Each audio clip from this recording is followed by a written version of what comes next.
नमस्कार दोस्तों, Amitabh Bachchan man of the millennium को उनके जन्म दिवस पर हार्दिक शुभकामनाएं और मेरे तरफ से प्रणाम।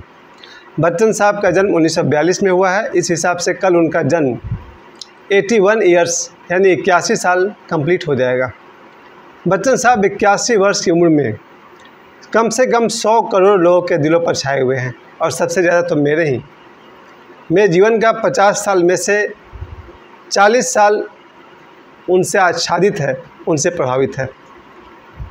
जहाँ इतने सारे महापुरुष हुए दुनिया में, वहाँ अमिताभ बच्चन को 2000 ईस्वी में बहुत सारे मैगजीन्स में लिखा गया मैन ऑफ द मिलेनियम यानी सहस्त्राब्दी का नायक। 1000 वर्षों में भारत में जिन महापुरुषों की बात चली है, 1000 से लेकर 2000 के बीच में जितने भी महापुरुष हुए, उनमें से अमिताभ बच्चन साहब को मैन ऑफ मिलेनियम माना गया। मैं भी उनके कुछ गुणों का बहुत बड़ा प्रशंसक हूँ। उनमें से 3 गुण बहुत मुझे अच्छे लगे। सबसे पहले कि वह समय के पाबंद हैं। बच्चन साहब के बारे में कहा जाता है कि जितना बजे आप उनको समय दीजिएगा या जितना बजे वो समय बोलेंगे, वो उतना बजे ज़रूर पहुँचेंगे। जितने भी बच्चन साहब के डायरेक्टर प्रोड्यूसर्स हैं, एक बात के लिए बहुत निश्चिंत हैं कि बच्चन साहब समय के पक्के हैं।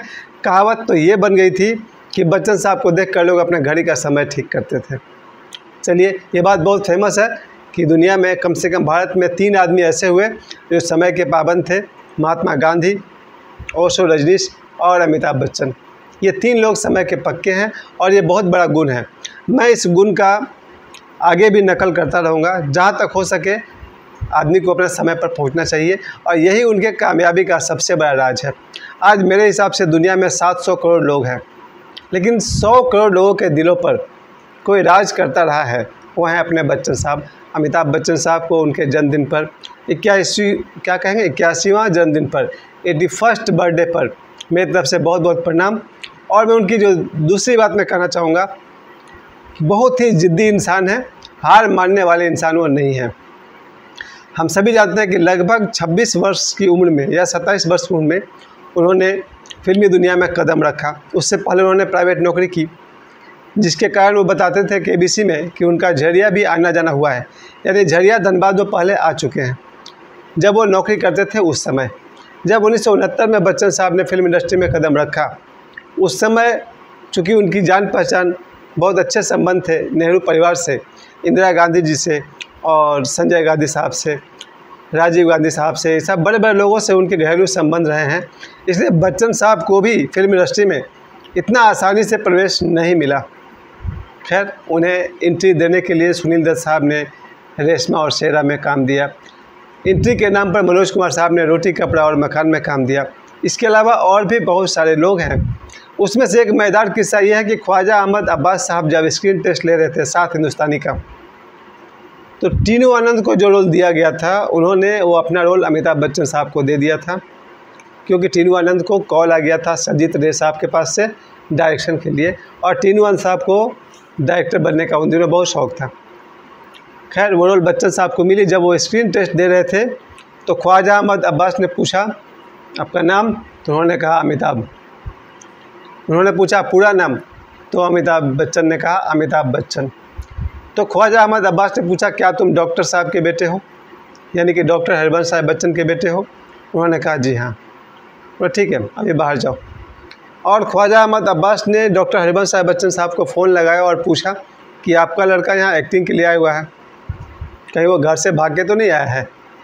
तो डॉक्टर साहब ने बताया कि नहीं, उसको शौक़ है एक्टिंग का, देखिए अगर वो काम कर सके तो अच्छा है। खैर, उन्हें 7 हिंदुस्तानी से ब्रेक तो मिल गया और 1969 से लेकर के आज तक लगभग 54 वर्षों से 54 ईयर्स से बच्चन साहब फिल्म इंडस्ट्री पर छाए हुए हैं। उनको देख करके लाखों लड़कों ने ये सपना सजा लिया कि मैं भी अमिताभ बन सकता हूँ। और 80 के दौर में बच्चन साहब का हेयर स्टाइल ऐसा चला कि मेरा तो आज तक का हेयर स्टाइल उनका ही है। और 1980 में जिसे देखो वही कान पर हिप्पी नुमा बाल रखे हुए था और लाखों लड़के मुंबई पहुंच जाते थे कि मैं भी अमिताभ बन सकता हूं। खैर, वापस लौटते हैं। जब बच्चन साहब का करियर शुरू हुआ, लगभग 1969 से लेकर 73 तक, इन 5 वर्षों में उन्होंने 4 वर्ष में ना 1968 में काम उन्होंने शुरू किया था।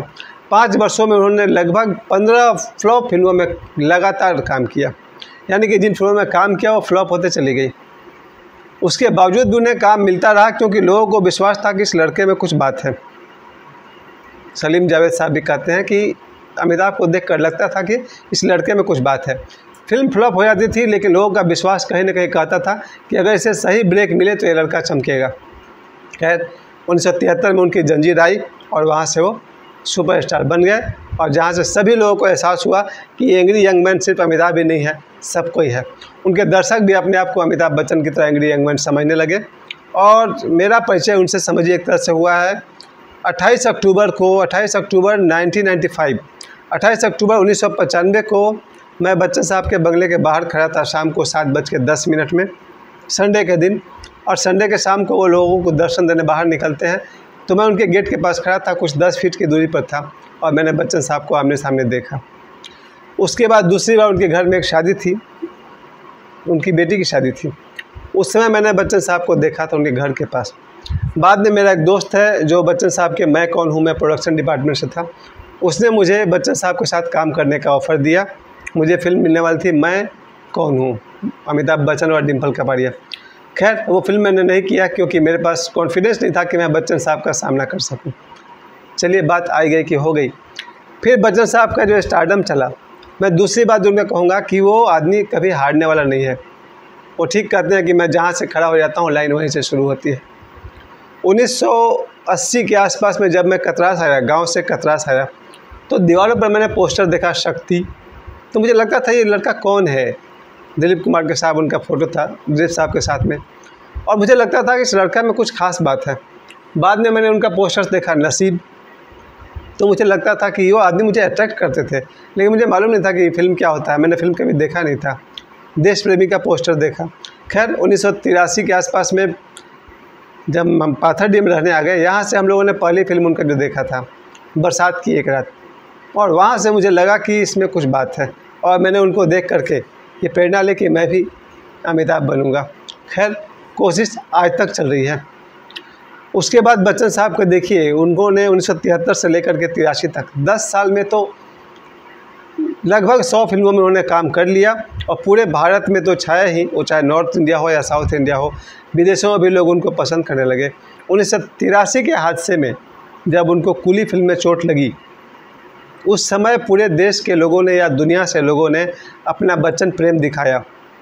कई लोगों ने व्रत रखे, उपवास रखे, पैदल यात्रा की, लड़कियों ने भी उनके लिए बहुत ही तरह के व्रत किए कि किसी तरह से बच्चन साहब बच जाएं। 1983 के चोट जो लगा कुली फिल्म में उनको, पूरे देश के लोगों ने या विश्व के लोगों ने अमिताभ बच्चन की सलामती के लिए दुआएं मांगी। ये लोगों का प्रेम है। जितना प्यार अमिताभ को मिला होगा फिल्म इंडस्ट्री में, शायद ही किन्हीं को मिला हो। ये और बात है कि राज खन्ना साहब बहुत बड़े सुपरस्टार हैं, लेकिन बच्चन साहब को बहुत लोग प्यार करते हैं। और कुली के चोट के दौरान जब 6 महीना अस्पताल में भर्ती होने के बाद ऐसा लगा कि वो मौत के मुंह से निकल के वापस आ गए हो। इसे कहा जाता है जनता का प्यार। हो सकता है जिसे करोड़ों लोग पुकार रहे हो, कहीं ईश्वर भी होगा तो उन्हें भी एक बार दया आई होगी ज़रूर, और बच्चन साहब मौत के मुंह में से निकल के फिर सामने आ गए। 1983 में उनका जब ये फिल्मी करियर फिर से शुरू हुआ, 84 में श्रीमती इंदिरा गांधी जी की हत्या हो गई, जिसमें राजीव गांधी साहब को प्रधानमंत्री के लिए चुना जा रहा था। तब अमिताभ बच्चन ने पॉलिटिक्स की तरफ रुख किया और वो इलाहाबाद से उन्होंने इलेक्शन लड़ा। बहुत ही बड़ी संख्या में भारी बहुमत से बच्चन साहब जीत गए बहुगुना साहब से। कांग्रेस पार्टी से खड़ा हुए थे बच्चन साहब। उस समय इलाहाबाद में उनकी जो भी शो होते थे, कार्यक्रम होते थे, कहा जाता है कि लड़कियां अपना दुपट्टा बिछाती थी। खैर जो भी है, बच्चन साहब बाद में इतना खूबसूरत दिखने लगे। जंजीर के बाद से उनके चेहरे पर जो सुंदरता दिखाई पड़ता है। हम लोग शराबी फिल्म देखते हैं तो क्या चेहरा उनका दिखता है। एक खूबसूरत आदमी की तरह उन्होंने सबके दिलों पर राज किया। पॉलिटिक्स में आए मगर 1 साल से अधिक नहीं टिक पाए, क्योंकि पॉलिटिक्स में आने के लिए जितना क्लेवर होना चाहिए था वो उतना है नहीं। वो बहुत ही इनोसेंट आदमी हैं। उन्होंने फिर इस्तीफ़ा दिया, वापस फिल्मी दुनिया में चले गए। और 1984 से लेकर के अब तक बच्चन साहब ने जितनी फिल्मों में काम किया, सबसे बड़ी बात है कि आज 81 वर्ष के उम्र में भी वो लगातार काम कर रहे हैं, जबकि रेलवे, बीसीसीएल और सेल में नौकरी करने वाले 60 साल के बाद रिटायरमेंट लेते हैं। 60 और 62 साल की उम्र में जब सभी लोग रिटायरमेंट लेते हैं, बच्चन साहब 81 ईयर्स के एज में आज भी काम कर रहे हैं, 8 घंटा 12 घंटा। ये बहुत बड़ी बात है। और क्यों कर रहे हैं उसका एक ही कारण है, वो उस काम को चुने हैं जो काम उन्हें पसंद है। बच्चन साहब को एक्टिंग पसंद है, इसलिए वो 81 की एज में भी उसी उत्साह से उठते हैं, उसी उत्साह से काम करते हैं। ये सूत्र आप सभी याद रखिएगा, काम वही करिए जो आपको पसंद हो, फिर आपके लिए बुढ़ापा कोई बाधा नहीं, कमज़ोरी कोई बाधा नहीं, आप मरते दम तक काम कर सकते हैं। लेकिन होता यह है कि आदमी कोई टीचर बन गया, कोई रेलवे की नौकरी कर रहा, कोई कुछ और नौकरी कर रहा, वो सिर्फ पैसे के लिए कर रहा, करना नहीं चाहता है लेकिन कर रहा। वैसा आदमी दिन गिनता है कब रिटायरमेंट का दिन आएगा और वो घर चले जाएंगे। लेकिन बच्चन साहब और अक्षय कुमार को मैंने देखा है, उन्हें अपने काम से इतना प्रेम है कि जब तक उनका जीवन है तब तक वो लोग काम करते रहेंगे। बस मैं यही कहूँगा, सब कोई अपना करियर ऐसा चुनिए जो आपको पसंद हो, आपको काम करने में मज़ा आए। उसके बाद फिर 2000 के आसपास में बच्चन साहब ने जब अपने 1996 में 1996 में मुझे भी एक विजिटिंग कार्ड मिला था, जब बच्चन साहब ने ABCL कंपनी खोली थी, अमिताभ बच्चन कॉरपोरेशन लिमिटेड। और उस दौरान उन्होंने जो अपनी फ़िल्म बनाई थी तेरे मेरे सपने, और भी कोई फिल्म उन्होंने लॉन्च किया था, जिसके कारण उनको बहुत ही घाटा हो गया। कहा जाता है कि वो बैंकक्रप्ट हो गए, वो लोन नहीं चुका पा रहे थे और बहुत ही बुरी स्थिति से बच्चन साहब को 1-2 साल तक गुजरना पड़ा। उन दिनों उन्होंने ज़माने का कड़वापन भी देखा, कड़वाहट देखा।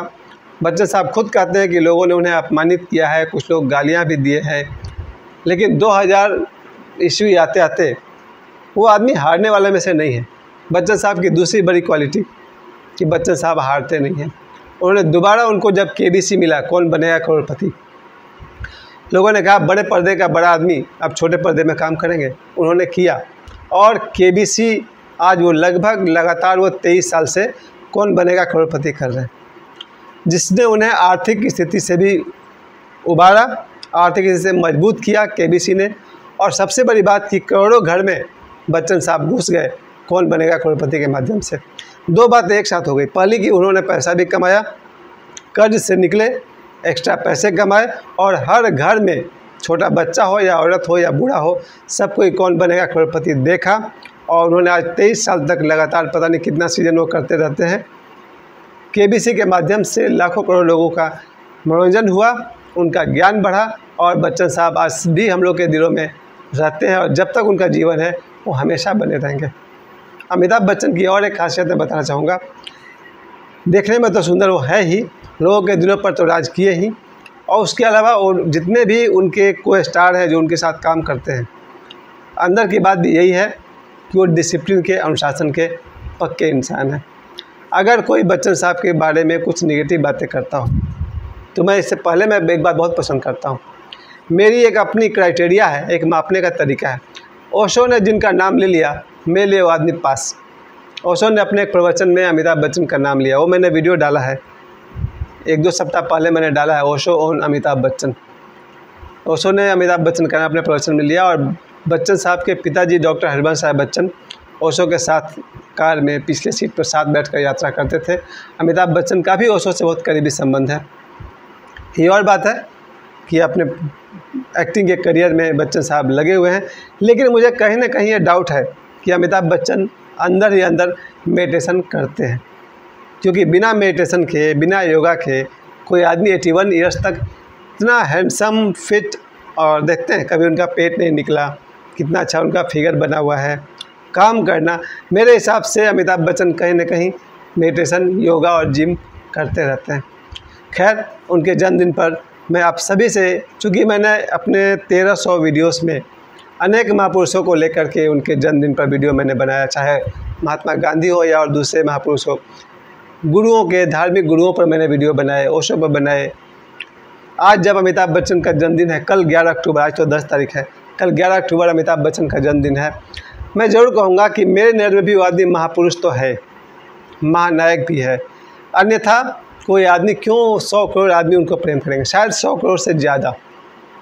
अगर 54 वर्षों का रिकॉर्ड देखा जाए तो अमिताभ बच्चन को 100 करोड़ से ज़्यादा लोग प्रेम करते हैं, और 100 करोड़ लोगों का प्रेम पाना बहुत बड़ी बात है।